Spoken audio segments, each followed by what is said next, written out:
윤석열 대통령이 오후 2시 국민 100명과 만나서 국정과제 점검회의를 직접 주재합니다. 100분간 연합뉴스 TV를 통해서도 생중계될 회의의 주제는 경제와 민생, 지방시대 전략, 교육, 노동, 연금 3대 개혁 등 3가지인데요. 국회에서는 김진표 국회의장이 법인세 최고세율 1%포인트 인하안 등이 포함된 내년도 예산안의 마지막 중재안을 제시했습니다. 여야는 내부 회의를 통해서 받아들일지 여부를 결정할 것으로 보이는데요. 여러 가지 정치권 이슈들 오늘 짚어보도록 하겠습니다. 오늘 이 시간 정영국 전 청와대 대변인, 김현정 민주당 대변인 나오셨습니다. 어서 오시죠. 반갑습니다. 네. 일단 오늘 오후 2시에 윤 대통령이 국정과제 점검회의를 주재합니다. 연합뉴스 TV를 통해서도 생중계될 예정인데 3가지 주제를 토대로 여러 가지 현안들에 대한 얘기가 오고 갈 것으로 보입니다. 우선 어떤 얘기들 좀 주로 이루어질 거라고 보세요? 예, 앞서 말씀하신 대로 가장 중요한 현안이죠. 경제, 네. 그리고 민생, 그리고 이제 이 정부가 지금 역점을 두고 있는 각종 개혁 현안들, 노동, 연금, 교육이겠죠. 개혁 현안들은 사실은 이게 참 정부로 봤을 때는 쉽지 않은 주제입니다. 뭐 개혁을 한다고 그러면은 고통이 따르기 때문에 이게 정부 초반기에 이 개혁을 주도하기는 해야 되는데 상당히 어려운 주제가 아니겠습니까? 그런데도 불구하고 윤석열 대통령이 이 강력한 의지를 가지고 진행을 하는 것 같고, 지금 또 지방시대 이제 비전과 이제 전략을 주제로 토론을 하게 되는데, 장차관들이 관계부처에서 보고를 하고 대통령과 함께 토론을 하고 하는 형태로 진행이 되지 않을까 생각이 됩니다. 네, 지금 뭐 화면을 통해서도 저희가 보내드리고 있지만 오늘 오후 2시에 국정과제 점검회의 윤석열 대통령이 직접 주재하면서 100분 정도 좀 자세한 여러 현안들에 대한 얘기들이 오고 갈 것으로 보이는데요. 민주당 측 생각은 어떤지 좀 물어보고 싶습니다. 지난 10월 27일 날 첫 번째 이런 방식의 회의를 주재했던 거에 이어서 두 번째 하는 것 같은데요. 네. 아마도 정부에서 이제 입안한 각종 정책들에 대해서 그 시민들의 의견을 듣고 종합적으로 보완할 것이 있으면 또는 의견들을 수렴해서 보완 전공해 나갔다는 그런 취지 같은데요. 일단 그 중에서도 이제 뭐 경제 민생과 지방 시대의 비전과 전략, 그리고 3대 개혁 과제에 대해서 이제 주제를 가지고 이제 논의한다고 하는데, 특히 이제 그 노동과 연금, 교육, 최근에 이제 건강보험까지 이 개혁과 관련된 그 문제들에 대해서는 이런 이제 어떻게 보면 이거는 100분 동안에 그것도 부처에서 선정된 그 시민들을 모아놓고 이렇게 하는 거라서 정부의 일방적인 그 주장 위주로 그 정부의 정책들을 이렇게 설명하는 자리로 갈 가능성이 높거든요. 네. 그런데 이런 중요한 정책들을 입안하는 과정 속에서 과연 그 전문가 집단이라든지 해당 그 특히 노동이라든지 또는 건강보험이라든지 관련된 그 의견 수렴들을 폭넓게 해서 정책을 입안했는지에 대해서는 좀 의문이 듭니다. 그래서 어찌 됐든 간에 이 점검회의를 통해서 시민들의 폭넓은 의견을 수렴하고 그 이후에 그 당사자들, 전문가들 간에 수기하고 논의하는 과정들도 덧붙여서 진행돼야 된다, 이렇게 말씀드리겠습니다. 네. 그 이전에 윤석열 대통령이 이전 정부의 탈원전 정책이나 뭐 일명 문재인 케어라고 불리는 건강보험 관련 정책에 있어서도 조금 비판의 목소리를 냈던 만큼 이 부분이 이번에 좀 다뤄질지에 대한 얘기도 나오던데요. 그렇습니다. 지금 되게 물론 이제 보수 정권과 진보 정권은 정체성이나 철학의 차이는 분명히 있거든요. 네. 그거에 대해서 새로운 정부가 그 새로운 정책들을 시행하는 것은 그것은 뭐 그 당연한 것이라고 보는데, 그렇다고 전 정부에서 했던 그 대표적인 게 이제 탈원전이라든지 그 문재인 케어로 하는 그런 건강보험 관련된 그런 제도들을 무조건 잘못되었다, 그래서 폐기해야 된다, 이렇게 극단적인 선택 그런 방식으로 가는 것보다는 기존에 했던 제도들 중에서 뭐 미진한 부분들이 있을 수 있습니다. 시행하다 보면 좀 고쳐야 될 부분도 있을 수 있거든요.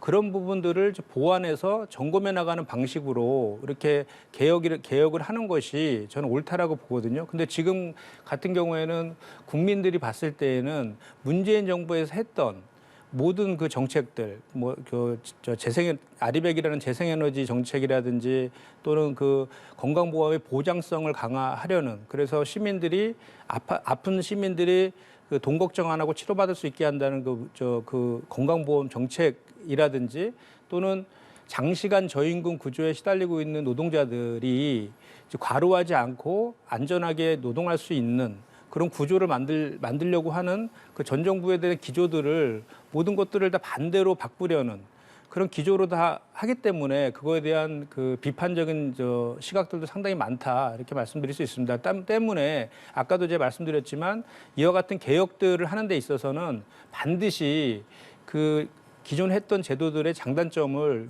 좀 더 수기하고 좀 더 많은 그 전문가들이나 관련 그 단체들의 의견들을 수기하는 그런 과정들이 필요하다 이 말씀을 드립니다. 네, 여러 의견들이 오고 가고 있지만 이제 곧이죠. 2시간 뒤면 연합뉴스 TV를 통해서도 100분간 윤석열 대통령이 점검회의를 직접 주재하는 모습 생중계될 예정입니다. 국민 패널 100명 정도가 참석을 해서 직접 또 질의하고 여기에 응답하는 모습들이 이루어진다고 하더라고요. 이렇게 좀 자유로운 형식으로 진행이 되는 겁니까? 그렇죠. 이제 국민과의 대화 형식이 될 것 같은데 거기 참여하는 국민들께서 다양한 질문을 하실 것으로 생각이 네. 됩니다. 앞서 말씀하신 부분에 있어서 이제 이 정부에서 지난 정부의 정책을 지우는 것이 아니냐 이렇게 말씀을 하시는데 지운다기보다도 말씀하신 대로 좋은 정책이 있으면은 연계시켜 나가는 것이 국가 발전을 위해서도 바람직한 것이죠. 그런데 이 탈원전 같은 경우라든가 이른바 문재인 케어 같은 경우 근보 재정 문제 이런 문제들을 다 한번 짚어본다 보면은 이 탈원전은 사실 잃어버린 5년이나 마찬가지입니다. 사실 우리 이 원전 경쟁력은 문재인 정권 이전에는 정말 세계적인 경쟁력을 갖추고 있었습니다. 그런데도 불구하고 5년 사이에 그 경쟁력을 완전히 상실화 시켜버렸는데 지금 이 비정상을 정상화 시키는 것이죠. 그렇다고 그러면은 이 부분에 있어서의 원전 경쟁력의 강화 이 부분은 오늘 아마도 국민과의 대화에서도 아마 대통령께서 뭐 충분히 설명을 하지 않을까 싶습니다만은 네.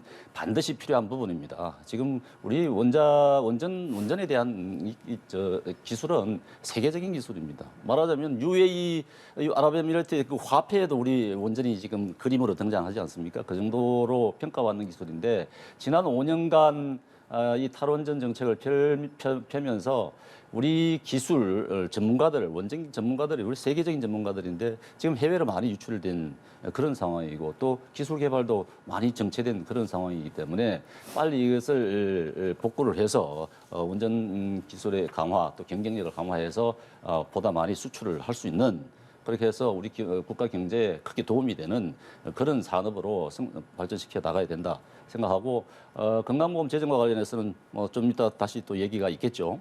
예. 네, 그 탈원전 그 정책을 말씀하셨으니까 저도 그 관련돼서 좀만 덧붙이겠습니다. 그러니까 네.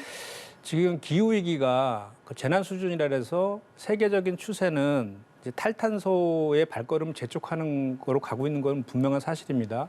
그리고 윤석열 대통령께서는 글로벌 스탠다드를 항상 말씀하고 계신 거예요. 그래서 윤석열 대통령께서 말씀하신 글로벌 스탠다드의 방향에 이 원전 정책은 지금 역행하고 있다는 거는 분명한 팩트인 것 같아요. 물론 말씀하신 것처럼 일부 그 전에 그 짓고 있던 것들에 대해서 이렇게 중단하고 이런 것들을 보완하자라는 취지의 정도라면 모르겠지만 기본적인 그 세계적 추세와는 지금 역행하고 있는 건 맞다라는 말씀을 좀 드리고 있고 최근에는 그 유럽에서조차도 2026년까지 탄소 국경제, 그러니까 EU판 IRA라고 불리는 탄소 국경세도 2026년도 부과하겠다라고 하고 있지 않습니까? 그리고 전 세계의 그 유수한 그 MS라든지 뭐 테슬라라든지 구글이라든지 뭐 BMW 등 전 세계 380여 개의 그 대기업들이 전부 다 이 아리백에 지금 참여하는 걸로 선언하고 있고 우리나라 같은 경우도 삼성이나 SK 하이닉스나 이런 등 18개의 대기업들이 다 거기 참여를 지금 선언한 그런 상태이거든요.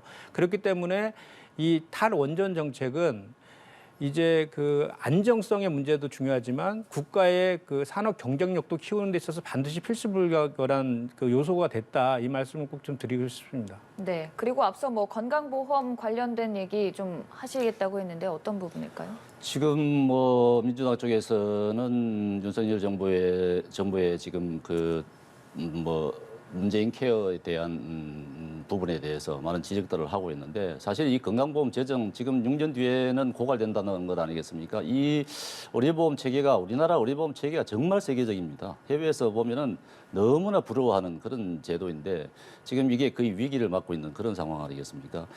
물론 복지 뭐 확대를 하면 좋겠죠. 좋은데 마냥 확대를 한다고 할 경우에는 이게 재정이 문제니까 돈이 담보가 된다 그러면은 뭐 얼마든지 복지를 할 수 있는 그런 누구나 다 좋아하는 거 아니겠습니까? 근데 지금 우리나라 상황을 보면은 지난 문재인 정권 5년 동안에 물론 뭐 MRI라든가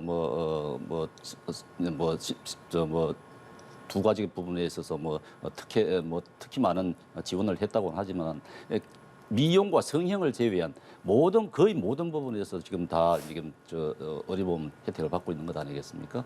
지금 의료보험 재정이 지난 박근혜 정부 때는 매년 3조에서 4조 원이 지금 흑자가 났습니다. 매년 3조에서 4조 원 흑자가 났었어요. 근데 문재인 정부 들어와서 매년 2018년도 2천억, 2019년도에 2조 8천억, 2020년도에 4천억의 적자를 봤습니다.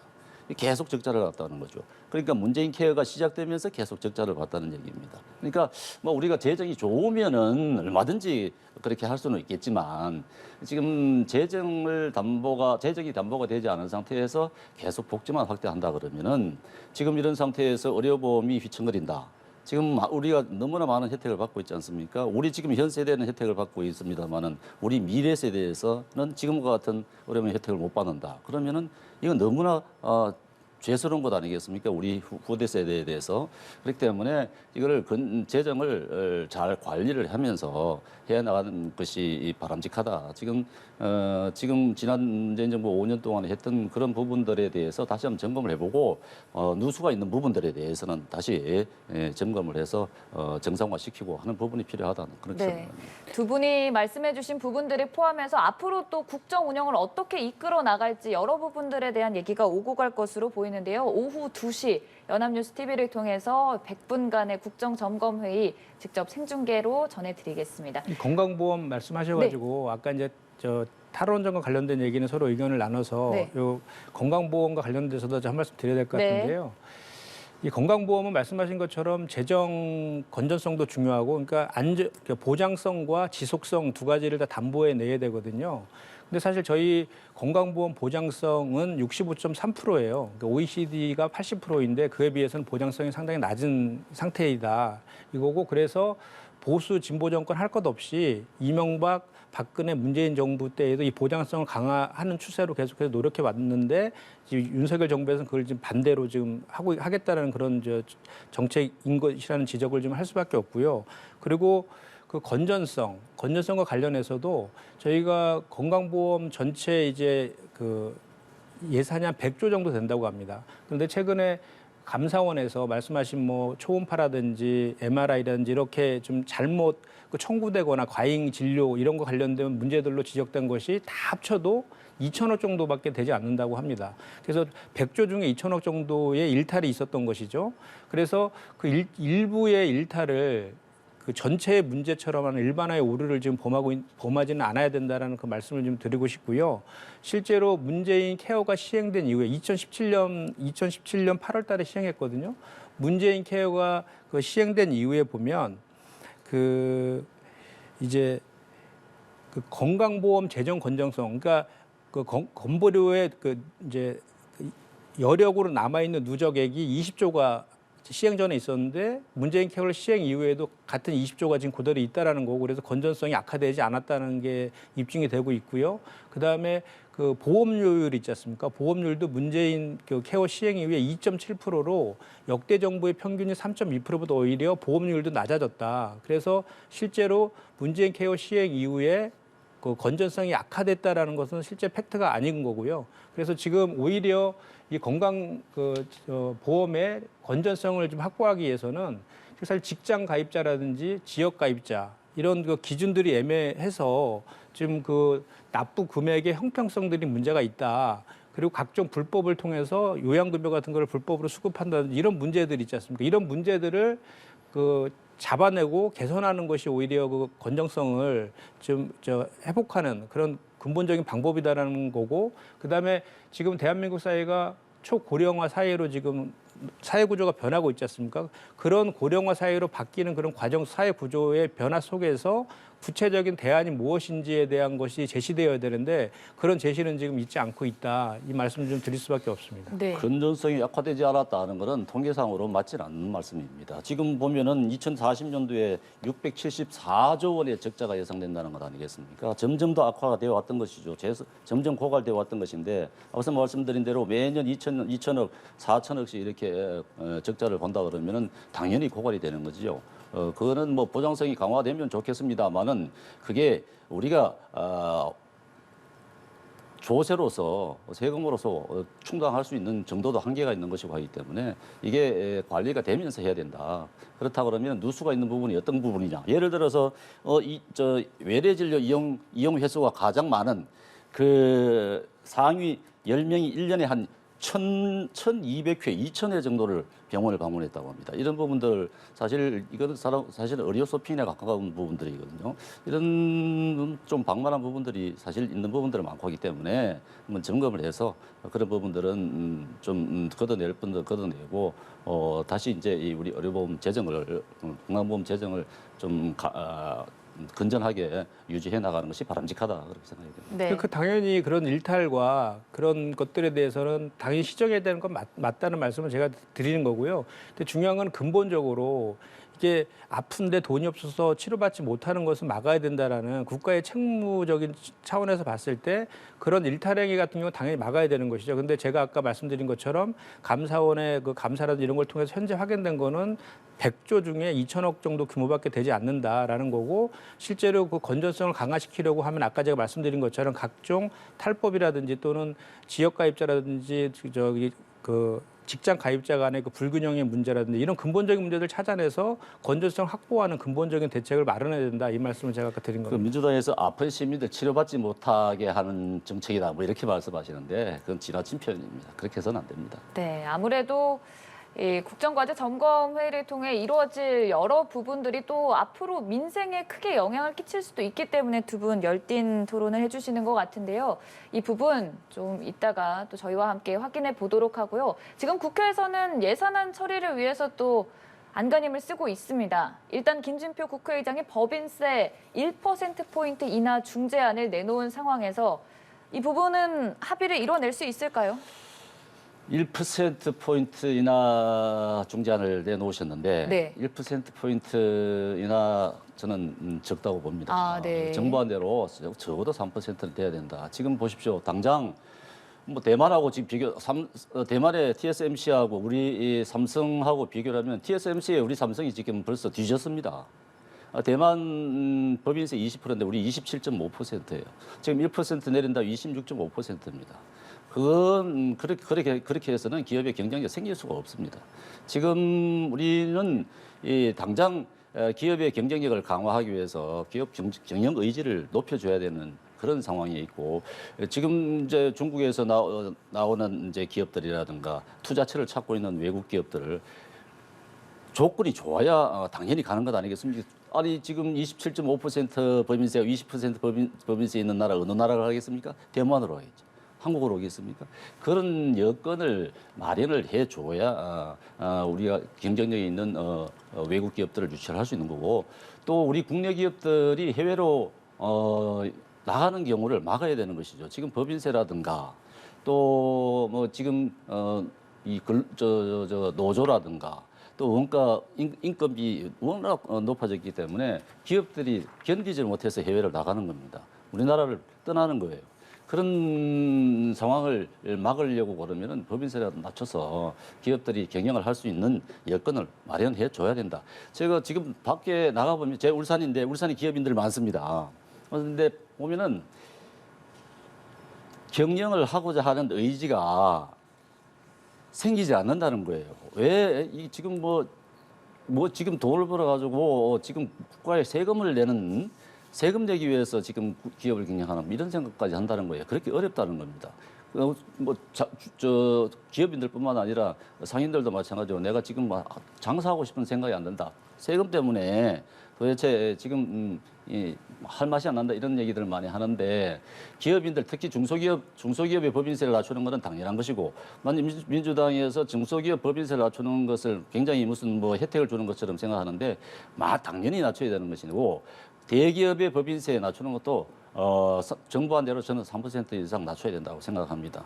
그리고 민주당에서 대기업의 법인세 낮추는 것을 초부자 감세라 그러는데 대기업을 초부자라고 기업과 사람을 등치시켜서 기업을 사람화시켜서 그렇게 말씀하시는 것은 그건 그 네이밍을 통해서 어떤 이미지를 심어주시려고 하는 것 같은데 그것은 바람직하지 않다 그렇게 생각합니다. 네, 잠깐 들어온 속보 일단 전해드리고 얘기 이어가도록 하겠습니다.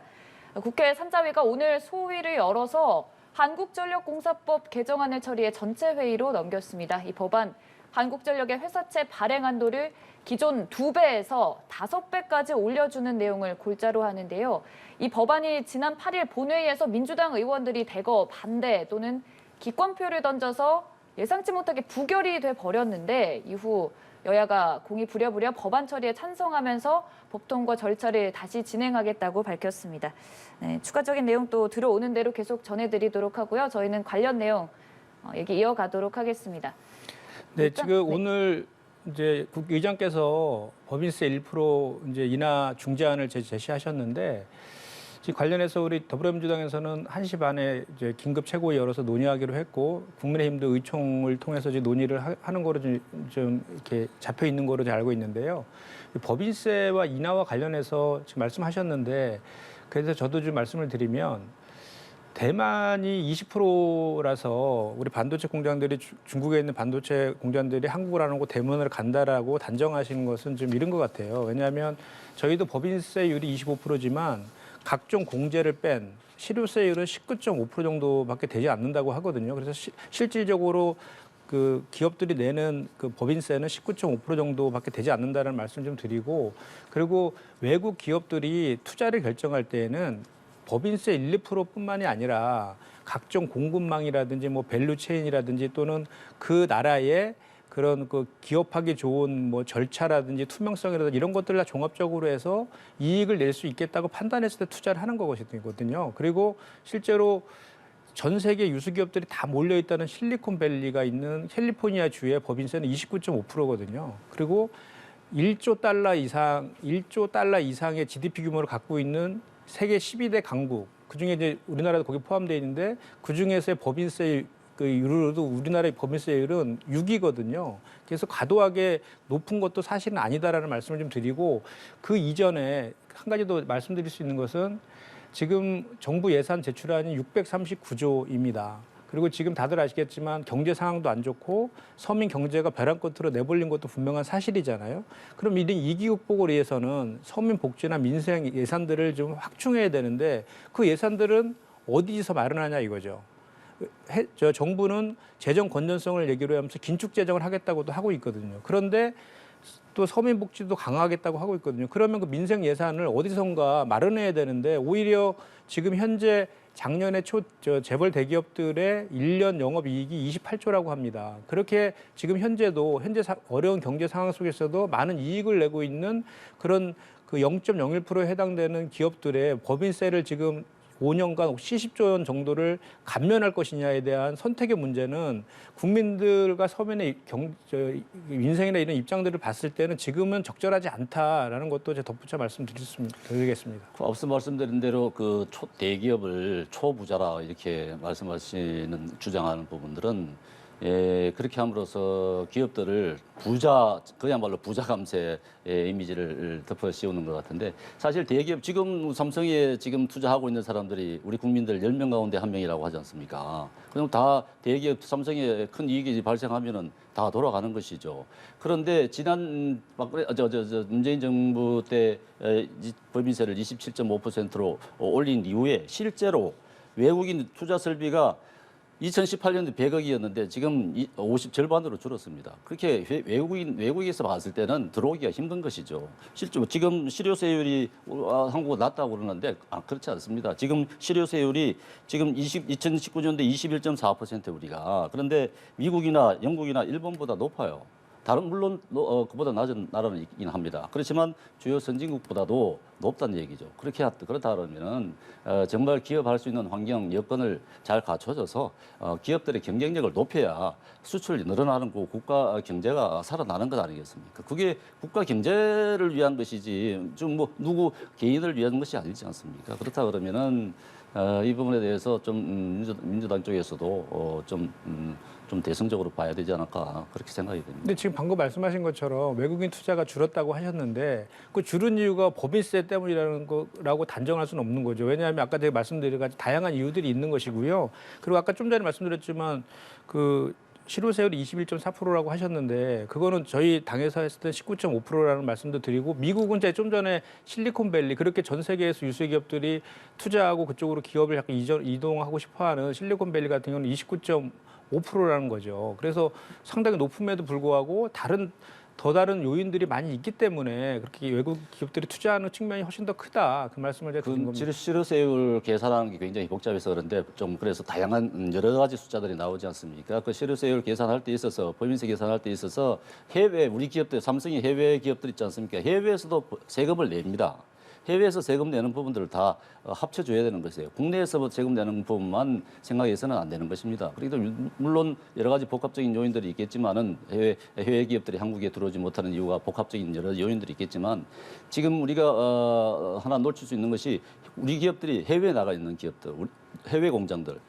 그 나라에 세금 많이 내지 않습니까? 그 부분들을 통계 속에 넣지 않고 자꾸 낮다 그러는 그래서 높다 그러는데 그래서는 안 됩니다. 그러니까 이런 건 분명한 사실인 것 같아요. 그러니까 예산 부수 법안인 법인세하고 종부세, 금투세 등이 있는데 그 세 가지 법안에 대해서 이제 그 정부 여당은 그 모든 그 세금들을 좀 깎아야 된다라는 기조가 있는 것 같고 근데 그 깎아야 되는 것들에 대한 범위들이 그러니까 아까 말씀드린 0.01%의 재벌 대기업들하고 종부세도 3주택자들 누진세를 폐지하자라고 하고 있는 거고 그 금투세도 그러니까 양도소득 금투세를 2년 유예하자고 하고 있는데 그 금투세의 대상은 주식 투자로 5천만 원 이상을 수익을 내는 투자자들이 대상이 되는 거거든요. 그리고 주식 양도소득세도 그 기준을 10억에서 100억으로 상향하자는 거예요.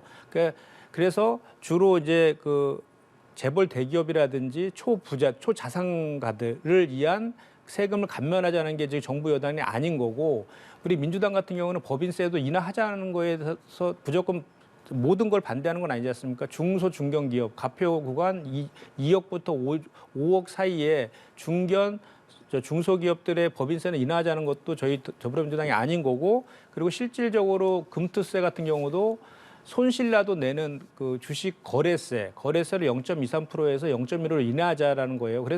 그리고 그 종부세와 관련해서도 1가구 1주택과 저가 2주택까지는 여야 간에 이제 협의가 완료된 거로 제가 알고 있거든요. 그러니까 철학상으로 봤을 때 모든 예산 부수 법안에서 그 재벌 대기업과 그 자산가들의 세금을 깎자라는 것이 정부 여당이 아닌 거고 민주당은 반대로 서민들 국민들 관련된 세금들을 깎아주자라고 하는 것이 이제 민주당의 그 안인데 제가 아까도 말씀드렸지만 이런 기조에 대해서는 서로 숫자이기 때문에 얼마든지 협의할 수 있다고 봅니다. 다만 그런데 아까도 제가 말씀드렸지만 지금의 경제 상황 그리고 지금의 그 민생 상황을 봤을 때 그 민생과 그 서민들의 삶을 보듬어주는 그런 예산들이 필요한데 그 예산을 하기 위해서는 어딘가 예산을 마련해야 되는데 그 마련하는 것이 적합하지도 않은 그런 참에 그런 가만히 있어도 경쟁력이 있는 분들의 세금을 지금 깎아야 되느냐에 대한 근본적인 문제 제기를 제가 이제 말씀드리는 겁니다. 네, 마지막까지 법인세를 둘러싸고 여야 대치가 이어지고 있는데요. 오늘 안에는 좀 결론이 나길 기다려보면서 다른 내용도 좀 짚어보겠습니다. 서해 공무원 피격 사건과 관련해서 박지원 전 원장이 12시간 조사를 받았습니다. 사실 관련된 인물들의 수사 상황을 보면 일단 서훈 전 실장 그리고 김호용희 전 해양경찰청장은 기소된 상황이고요. 서욱 전 장관 추가 수사가 필요하다는 입장 검찰이 내비쳤습니다. 박지원 전 원장은 어떻게 될지 또 수사 이후에 박지원 전 원장이 원래는 문 전 대통령이나 서욱 전 장관으로부터 어떠한 삭제 지시 받은 적 없다라는 입장을 밝혔는데 삭제는 가능하더라라는 발언을 하며 이 부분에 대한 해석 좀 분분한 상황인데요. 어떻게 보셨나요? 그렇죠. 박지원 원장 어제 검찰 출석하면서 삭제 지시 받은 적 없다. 삭제 지시 하지도 않았다. 이제 조사받고 나오면서는 삭제가 되더라. 이렇게 얘기하는 거예요.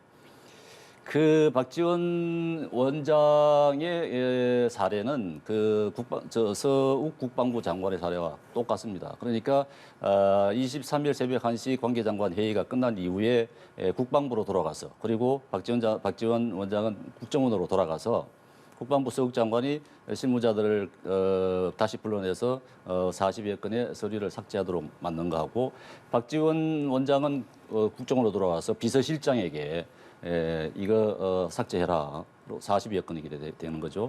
그러면서 보안을 유지해라. 이 굉장히 서해 공무원 사살 사건은 굉장히 민감하기 때문에 보안이 유지돼야 된다 하면서 입막음을 한 것이죠. 이것은 서욱 전 국방장관이 구속되지 않았습니까? 그렇기 때문에 이 똑같은 케이스예요. 이 박지원 원장은. 그렇기 때문에 아마도 박지원 원장이 어제 검찰에 들어갈 때는 자신 있게 들어갔습니다만 나올 때는 이게 아니구나 하는 그런 깨달음을 갖고 나온 것 같은데 서욱 장관 국방장관이 기소가 됐기 때문에 아마 박지원 원장 똑같은 절차를 밟지 않을까 싶습니다. 네. 일단 박 전 원장 발언 어떻게 들으셨는지요? 근데 기존에 그 삭제 지시를 한 적 없다라고 하는 그 본질적인 내용은 바뀐 게 없는 것 같아요. 다만 이제 검찰의 그 수사를 받는 과정에서 그 서버도 삭제가 되더라라는 거를 이제 확인했다. 그 전에 그렇게 삭제 안 되는 줄 알았는데 삭제되는 걸 확인했다라고 하는데 그것도 이제 보니까 서버가 2단계가 있는 거예요. 그래서 그 PC에서 하는 작업들은 당연히 PC에서는 이제 삭제가 이제 가능할 거고 그 삭제를 하더라도 이제 그게 원본이 보관되는 서버가 있는데 그 서버에서 삭제가 가능하더라라는 거를 이제 확인했다는 건데 그 박지원 전 원장은 그 서버가 하나만 있는지 알고 있었던 거죠. 그런데 봤더니 그 서버 말고도 데이터베이스라고 하는 서버가 하나 더 있었던 거죠. 근데 그 데이터베이스에 있는 서버에는 원본들은 삭제가 되지 않는다라는 것이죠. 근데 그 사이에 하나 더 서버가 있었고 그 서버에선 삭제가 되는 걸 확인했다. 이런 말이라서 뭐 기본적으로는 DB에 있는 원본의 삭제는 되지 않는 것까지는 그 종전의 그 내용과 크게 다를 바는 없는 것 같아요.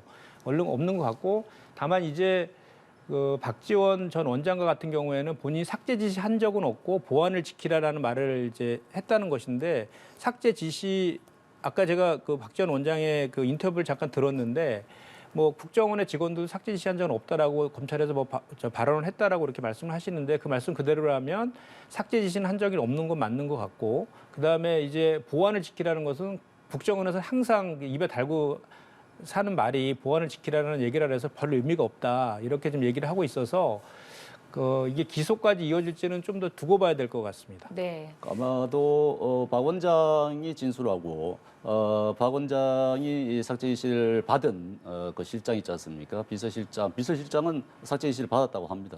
그리고 국정원 관계자도 받았다고 합니다. 그렇기 때문에 박지원 원장의 주장은 아마